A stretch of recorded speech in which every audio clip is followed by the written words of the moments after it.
Councilman Beatrice. Mary. Joe, second, Mary. Yes. All in favor? Aye. Aye. Opposed? So moved. Line of credit amendments, who's gonna take that? You, Jack?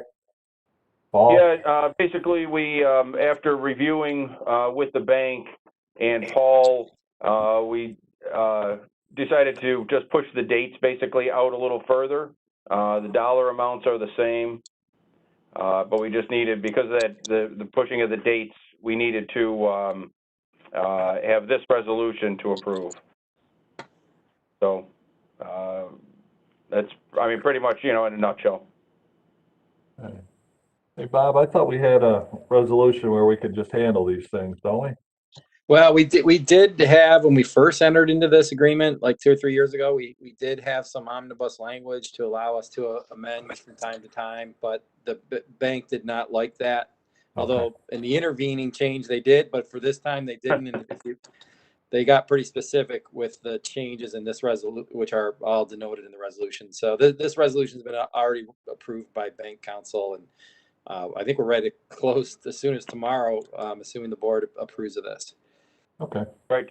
Yeah, tomorrow we'll, or today we'll approve the resolution. Tomorrow I'll go around and get some signatures on the resolution from the secretary, who is Barb Brodock, and then get Vin to sign the loan documents, and then I can cut checks, and the my to be paid folder will now be empty, and I'm sure that Lisa will be happy to hear about that.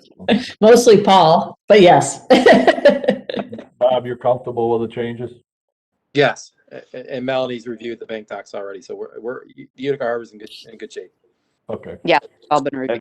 Thank you to Bob and Melanie for all their time on it. Sure. All right, so does anybody have any questions? If not, can I get a motion to approve the amendments to our resolution? I'll move. Second? Second by Jack. Okay, all in favor? Aye. Aye. Opposed? So moved. Aye. Committee updates, Canal Corp. That's probably about our most primary update. We're moving everything else along. Nothing really to report on any of the other aspects, but Melanie did reach out to Peter Casper at NIPA and heard back. And so we wanted to, there's some questions based on his response. Melanie? Right. So Canal Corp is willing to pay $2,000 a month beginning on December 1st and paying that for December, January, and February. And then they would be out by the end of March. They don't want to pay any kind of penalty fee or penalty rent. So he didn't think it was reasonable to ask for the $500 a day payment, to kind of incentivize them to leave. I did hear back from him today when I asked him how we would guarantee that they would vacate the site. And basically he said that he would be willing to put statements within the occupancy permit, basically saying that Canal Corp has no right to remain on the property after March 1st. So we'd have a buffer that would allow us to spend some time, I guess, getting them out. But he was pretty adamant that they would be out and that the permit would not be able to be extended beyond March 1st. And if they didn't leave on March 1st, would we just charge them rent again for the month of March? Well, I mean, we could build that in, but what he's saying is they will be out. And we're not really showing, we don't have any plan right now to charge an increased rate. So but we may want to consider raising the rent, maybe not $500 a day, but maybe $3,000 or $4,000. And I could try to float that by him and see if they would consider that as an option. So I don't know what the board thinks about that, but I think it's still good to maybe have something in there. Well, my thought, this is Jack LaMedical. My thought is if they don't like to have $500 a day, that's the reason we leave it in there and gives them more of a reason to be out of there by March 1st. I don't think we should back off on that. And we've given them enough time. It isn't like we haven't given them enough time. So I would stay on that, and I wouldn't back down on that. You know, they might not like it, but we don't like them staying there either. Mm-hmm.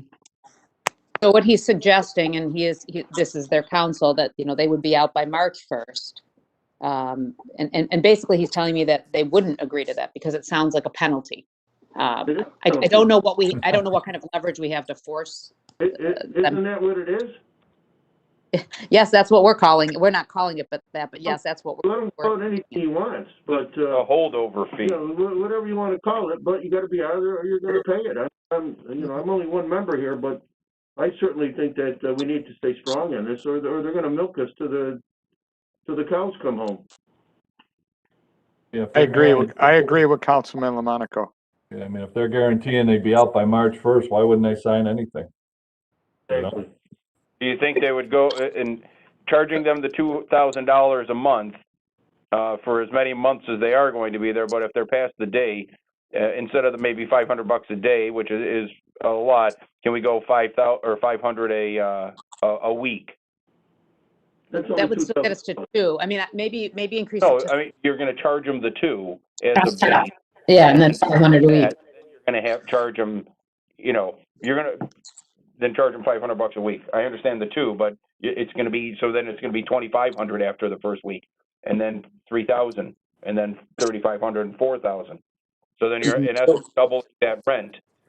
So here's, Don't stay with the $500 and just press their nose in it and make them move. Barbara Brodak has joined the meeting.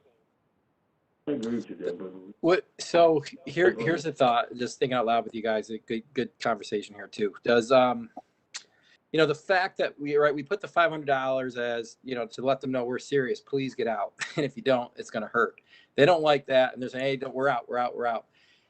If we continue to try to negotiate to let them stay to the point where it's less painful, sorry, that's my dog. They'll want to stay. So what if we just kept silent on that provision and say, okay, you're out on March 1st. And then let's work like heck to really say why you have to be out on, like, if we do have a tenant coming in there, our RFP is like, if we really can say, you got to be out, guys, we have a developer coming in here. You have no wiggle room. You're out. We would be really in a position of strength then versus trying to come up with some number that doesn't really hurt them, but we can never really get them out. I mean, and if we don't have any tenant, we could negotiate the $2,000 again or $4,000. I mean, I don't know. I'm just trying to think of, I think Jack brought up before that if we didn't really need them out, you know, why make an enemy? Now, look, I can argue out the other side of my mouth. It's annoying that they're constantly there and we can never shake them and we can never represent that we truly, you know, have 100% interest in the property. But those are I apologize for the dog. I guess I got to let her in.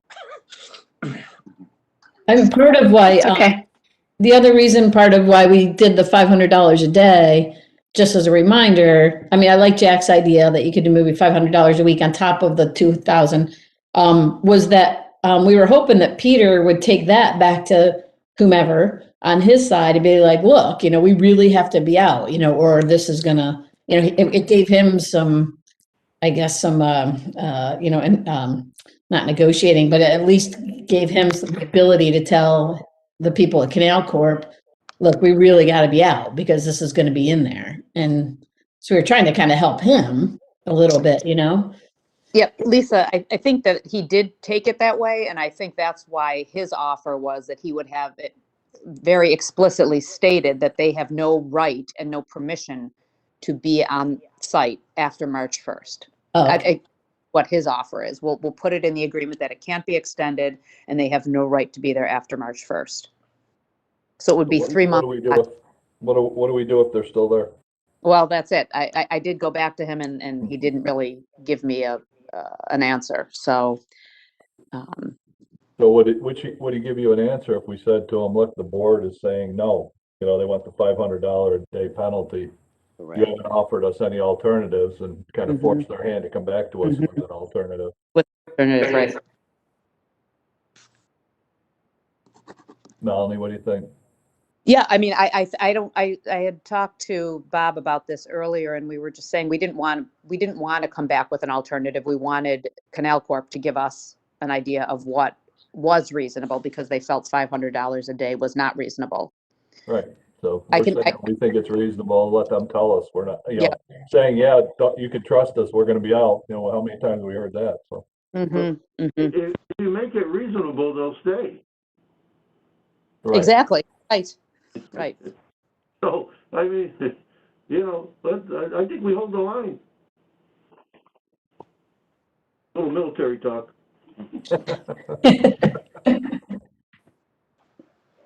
Vaughn, you got any thoughts?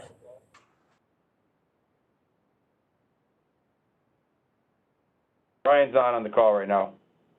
Vaughn, yes, you. Who? Vaughn, do you have any thoughts on this? I think that we should, whoever said the military term, let's hold the line. I agree with that. Yep. Dave, what do you think? That was Colonel Lomedico. Got a promotion in the last 15 minutes. Oh, I was. I retired Yeah. as a colonel, lieutenant colonel in the Army. Okay. Dave, you got any thoughts? My only concern is that if they're not out in time and they leave behind some rather large, heavy equipment that would cost the Corp money to move if they just decide to leave it behind. I want to make sure, and I'm not sure what they are taking, what they're committed to take out of there. But I think maybe Jack's idea of $500 a week, maybe offer that up. It's not a bad idea. Mary? Nah, I'd rather hold the line at the $500 a day. There you go, Mary. Barb, what about you? Barb? Can you hear me? I said, Ben, I said, you know my answer. Hold the line. Absolutely. Yep. So Melanie, let's go back to them, say the board's agreed they want to hold the line and, in your own way, get him to come back with some kind of offer that maybe would be acceptable. Okay, I will do that. Okay, great. Lisa? Yeah, so we're progressing on Melanie and Bob and Paul and I are working on the subdivision documents to create new parcel, if you will. And Bob, I started on the application, so we're going to work with Bob and Melanie, get that done. So Brian, that'll be coming your way soon, probably by the end of this week. Nothing more on grid to report, nothing more on Jones Chemical to report from last meeting. We are, Paul, I don't know if you wanted to tee up anything on WERS Ave and what we'll be talking about next month, or do you just want to talk about that next month? Lisa, I'm sorry, it's Melanie. I do have a very quick update on grid. Okay. Only because I had reached out to Ben Weisel last month and then again this month, and he got today just about where they are with conveying the property or selling the property. And he basically said that they're actively completing their due diligence. The process will take a few months to complete. It requires gathering input from different teams within the company. And he's telling me that they'll reach back out with more information once they confirm that process is complete. But he also invited me to check back in with him periodically for updates. So it's not really much information other than telling us it's going to be some time before they've got information for us. Right. Okay. Good. We should also talk to Ben because Ben's been involved with that substation, moving the substation. So we should maybe cycle back with him and we could set up a call in maybe like a week and see if we can get more information than the basic information from him. Yeah, I can add something to that. Tom Colucci here. I spoke with the project manager for the substation relocation project, and I asked that. I mean, we've got site plans and some things that on paper, and what we'd like to do. What I asked Trish Bullis to put together is something that we can maybe do a quick presentation to the board to give everybody an idea of what we're doing and where we're going to have our facilities located. So I think that'd be beneficial. Okay, that's great. And if you want to do kind of a pre-meeting with Paul and I, we'd be willing to do that as well. Sort of the site designers, so we can just take a look at it from the perspective of the master plan that we have. Yep. Yeah, we're gonna have another meeting, and we'll put a proposal together for for a presentation, and we'll give you and Paul a first glance at it. Okay, perfect. That's great. Thank you. You're welcome. Great. Paul, anything others that you want to share? Well, really not much. We're just going to come back out in a few odds and ends that they have to finish, when they get back out there. Not a whole lot. I mean, they really finished the project very well. It's just a couple things that they need to come back and, make complete. And so really everything, the project went very well, and it's just, just a couple things they need to finish up, and we'll be able to close it out in a couple months. Okay. While we're on kind of the Warzav area, Paul, did we ever get any resolve on the disturbed pavers and all that from the Home 2 construction? Did we ever address that with them? Yeah. To fix all that? They're going to fix that, Jack, and we'll get a price for that, how much it costs to do that, and then we can have that discussion with Visions. Okay. Just curious. I mean, it's, Yep. they're done, and the site is kind of clear of any truck, so I just try to wrap that up. Right. And Allison, Brian has joined us in my office here. Thank you. Okay. Anything else, Lisa? No, just a short update for this month. We'll have more to report in April. Great. Does anybody have any old or new business they'd like to discuss? If not, can I get a motion to adjourn? Okay. Councilman Beatrice. Second? Mary. Mary.